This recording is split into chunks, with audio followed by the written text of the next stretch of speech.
এবার পারিশ্রমিক না পেয়ে ধর্মঘটে নামলেন সাকিব, ওয়ার্নার, হেলস, ব্র্যাথওয়েট সহ বহু তারকা ক্রিকেটার। মঙ্গলবার কোম্যান আইল্যান্ডে চলা ম্যাক্স 60 ক্যারিবিয়ান টি10 লিগে দেখা গেল চূড়ান্ত বিশৃঙ্খলা। ইতোমধ্যে বাতিল হয়েছে 5 ম্যাচও। কিন্তু এমন বিশৃঙ্খলার কারণ কি?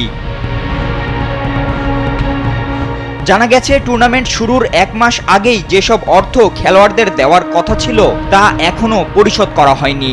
আর মূলত এ কারণেই ধর্মঘটে গেছে খেলোয়াড়রা, যে কারণে মঙ্গলবারের 5টি ম্যাচও বাতিল হয়ে যায়।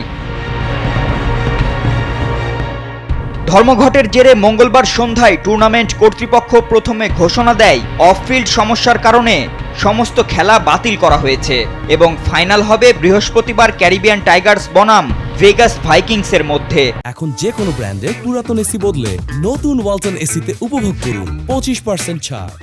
কিন্তু কিছুক্ষণের মধ্যেই সেই পোস্ট ডিলিট করা হয় এবং বুধবার সকালে জানানো হয় ফাইনাল ম্যাচের পরবর্তী রানার আপ প্লে অফ হবে 5ম স্থানে থাকা গ্র্যান্ড কোম্যান ফ্যালকনস ও ভেগাস ভাইকিংসের মধ্যে।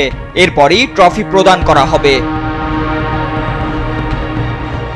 এই ঘটনায় খেলোয়াড়দের পাশে দাঁড়িয়েছে ওয়ার্ল্ড ক্রিকেটার্স অ্যাসোসিয়েশন। সংস্থার সিইও টম মফ্যাট বলেন, চুক্তি অনুযায়ী খেলোয়াড়রা দায়িত্ব পালন করলেও তাদের পাওনা পরিশোধ করা হয়নি। এমন ঘটনা আগেও ঘটেছে। খেলোয়াড়দের নিরাপত্তার জন্য আন্তর্জাতিক ক্রিকেট কাউন্সিলের উচিত কঠোর ব্যবস্থা নেওয়া।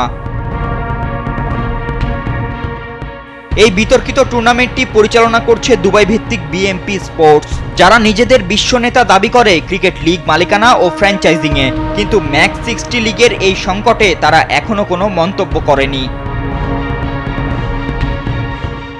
ফাতিন ইশরাক, কালবেলা।